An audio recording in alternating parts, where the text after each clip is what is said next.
이렇게 얘기하시더라고요. 국가의 임무가 국민의 건강과 안전을 지키는 것이 최우선이다. 저걸 반대로 뒤집어 해석하면 지금 국가 누굽니까? 윤석열 대통령을 얘기하는 거 아니에요?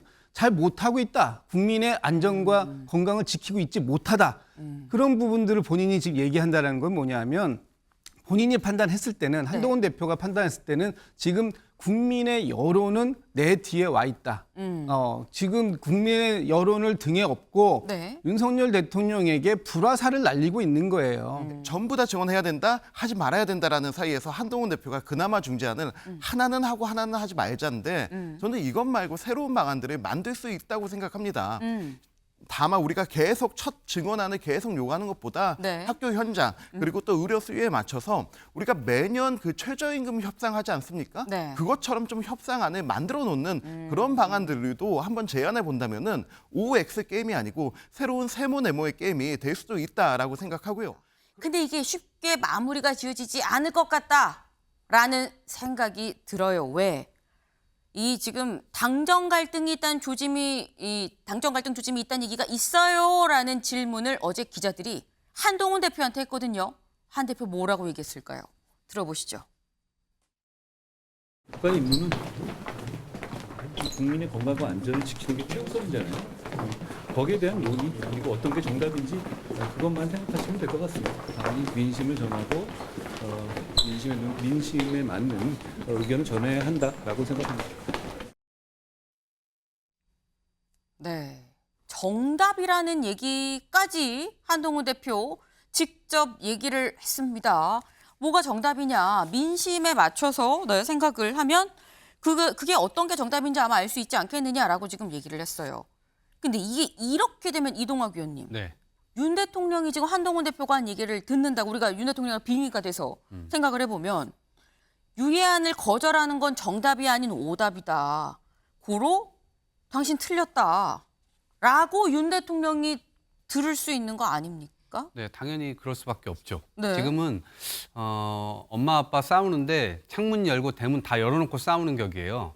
그러니까 국민들이 보실 때 당연히 국정 운영이 불안할 수밖에 없고 뭔가 우리가 전당대회 때 그런 얘기 한번 나눈 적 있었어요. 김옥균 프로젝트. 네, 한동훈 대표 머지않아서 결국 쫓겨나게 될 거다. 이 프로젝트가 대통령실과 여당에서 준비하고 있다. 이런 것들이 그냥 풍문으로 돌았잖아요. 저는 이런 감정 싸움이 창문 열어놓고 싸우는 그 모습을 보여주는 것만으로도 대통령의 심기를 굉장히 크게 거스를 수 있다라고 생각을 합니다. 대통령이 어떤 분이십니까?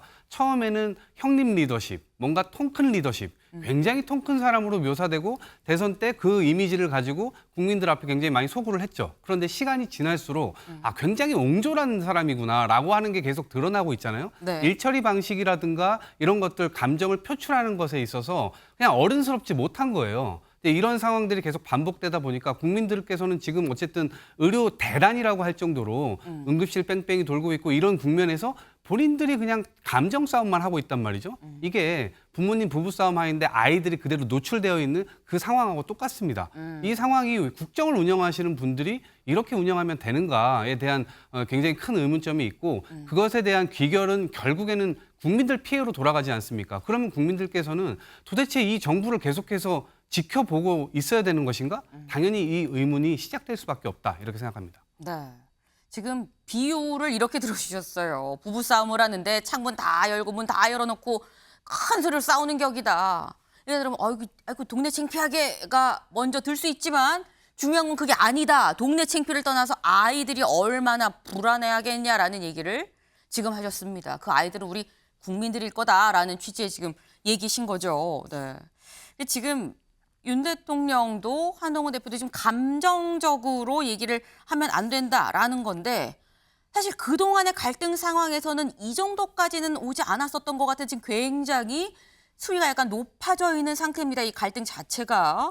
한동훈 대표가 사실 저희가 들은 것처럼 뭐 정답 이걸 얘기를 하면서 뭐가 맞는지는 생각해봐라라는 식으로 얘기를 한 것 자체가 정면 돌파 아니냐라는 얘기가 나오는 거죠. 다음 기사 볼까요?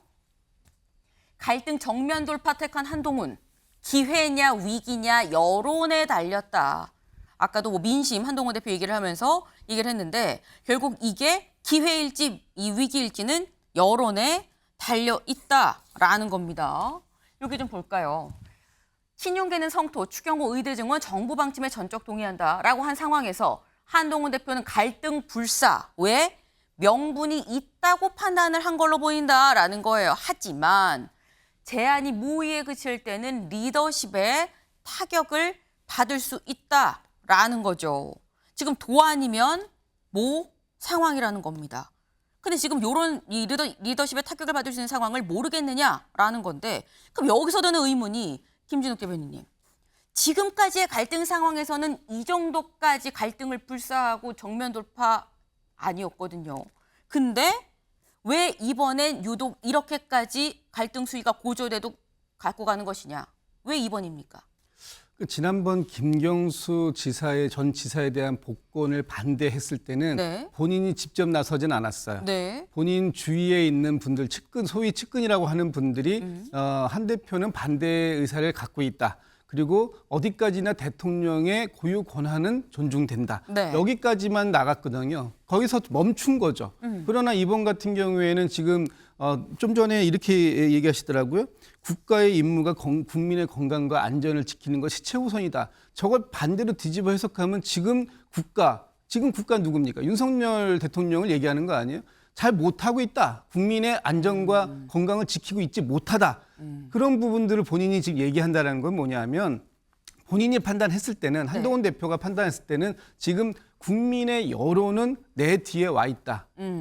지금 국민의 여론을 등에 업고 네. 윤석열 대통령에게 불화살을 날리고 있는 거예요. 아마 이번은 성공할 수도 있을 것 같습니다. 왜냐하면 국민 여론이 지금 불안하다. 네. 특히 추석 연휴가 다가오면서 이 응급실 뺑뺑이뿐만 아니라 많은 분들이 길거리에서 고통받다가 쓰러질 수 있다. 이런 위기감이 너무 커지기 때문에, 그리고 당장 내년도에 입학하는 학생들이 과연 정상적인 교육을 받을 수 있느냐, 여러 가지 측면에서 봤을 때 이 부분에 대한 논의는 다시 단기적으로 다시 하는 것이 좋지 않겠느냐. 심지어는 이재명 대표까지도 어제 한동훈 대표의 제안에 대해서 불가피한 제안이다라고 거들어줬잖아요. 이랬기 때문에 저희 전체적인 여론은 한동훈 대표 뒤에 와 있는 건 맞습니다. 네. 그런데 문제는 이번에 한동훈 대표가 그럼 윤석열 대통령을 꺾었다고 치고 과연 이 한 번으로 윤석열 대통령은 다음부터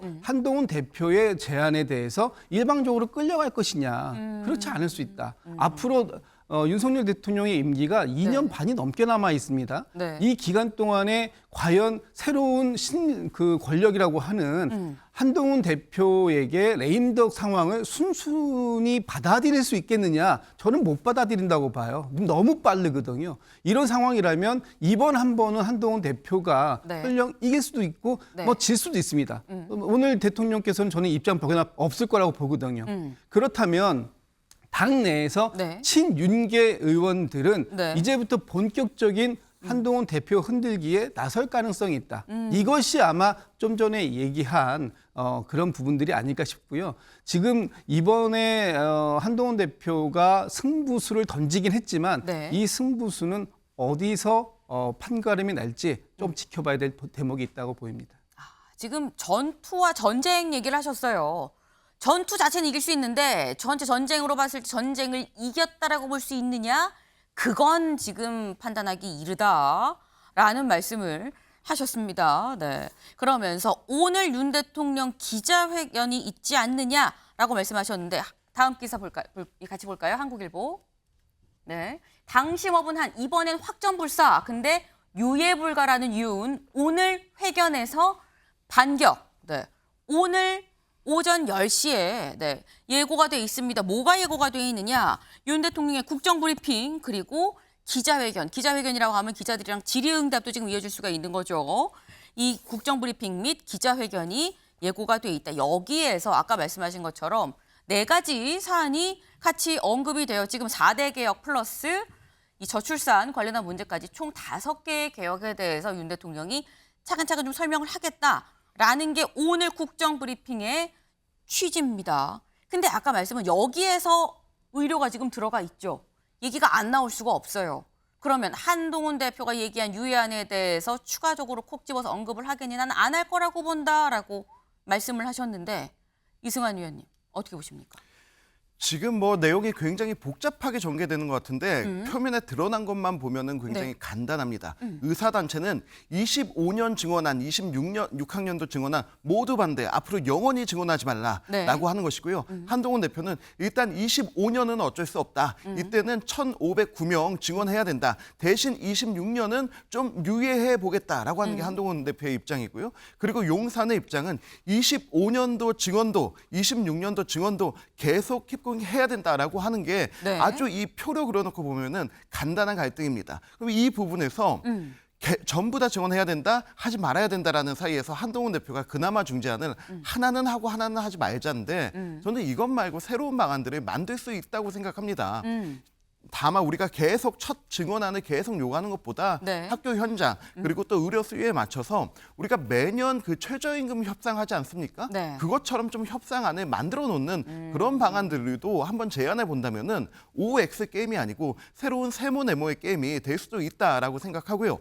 그런데 네. 제가 오늘 이 부분에 대해서 대통령실이 과연 어떠한 입장을 내실까 어제 밤까지도 입장을 굉장히 많이 낼지 물어보고 안 있는데 낼지 내면 어느 정도 수위로 낼지. 네, 일단은 입장을 내고 네. 그리고 증언안을 계속 이어간다라고 하는 입장을 고수할 것 같다라고 하는 의견이 좀 압도적이었습니다. 네. 그렇다면 이 부분에서 이 26년을 하느냐 마느냐의 문제가 아니고 26년 이후로 앞으로의 과정에서 합의할 수 있는 절차를 만들어내느냐 하는 그 과정이 중요할 것 같습니다. 그래서 대통령의 오늘 브리핑도 중요하지만은 이 브리핑을 바탕으로 네. 여당의 입장 그리고 야당과 함께 나누는 입장이 이번 주 다음 주 추석 전까지 나오는 그 과정들을 좀 지켜봐야 될 것 같습니다.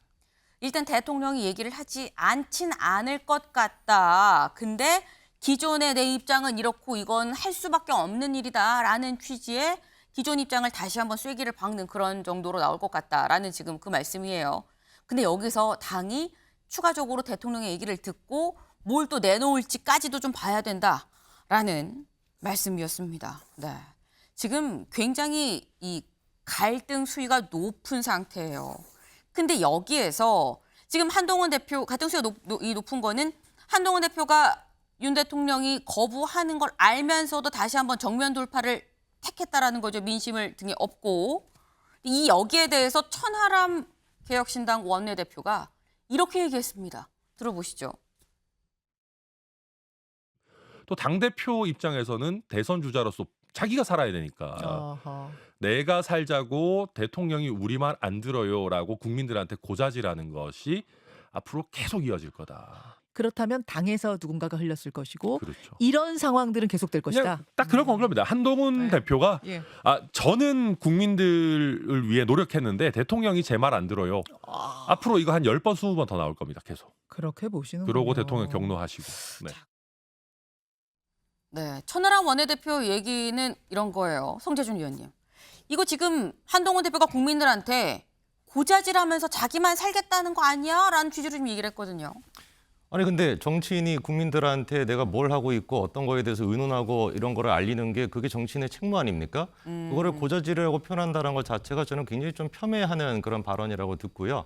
한동훈 대표 입장에서 같은 경우는 한동훈 대표가 가지고 있는 의료 개혁에 대한 입장이 있는 것이죠. 네. 근데 그거를 이제 그 표현했었을 때 민심을 등에 업는다라든지 아니면 뭔가 당심이 등에 업고서 뭔가 윤석열 대통령을 견제한다 이렇게 지금 해석하는 것 자체가 저는 좀 잘못됐다라고 봐요.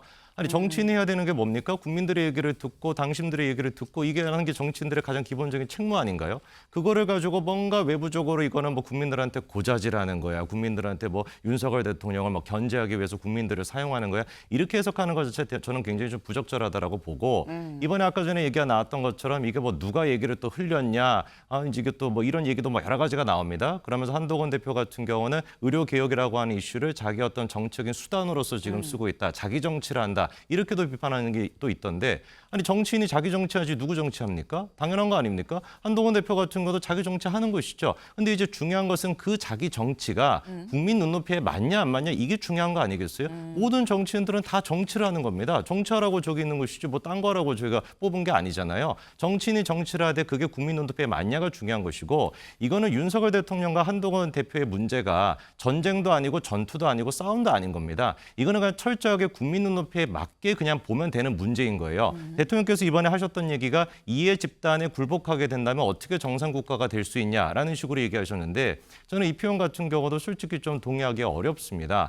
지금 국가가 해야 되는 거는 뭐 의사라고 하는 집단 자체를 이해 집단이라고 뭔가 좀 얘기하고 네. 이해 집단에 굴복한다라고 지금 표현하기보다도 아니 그러면 뭐 의사가 지금 뭐 반국가 집단이 되는 게 아니잖아요. 불법적인 일을 한 게 아니라고 한다면은 충분히 정부 같은 경우는 정책적인 입장에서 국민 여론과 눈높이에 맞춰가지고 변화를 줄 수 있는 게 저는 유연한 정치라고 보고 그게 좀 제대로 된 정치라고 봅니다. 네. 그럼 국민한테 얘기를 하지 누구한테 얘기를 하느냐. 뭐 지금 그 말씀을 하셨어요. 이게 지금 이렇게 사실 지금의 상황은 윤 대통령, 한동훈 대표가 그냥 직접적으로 뭐 말 대 말로 지금 충돌하게 되는 그런 상황입니다.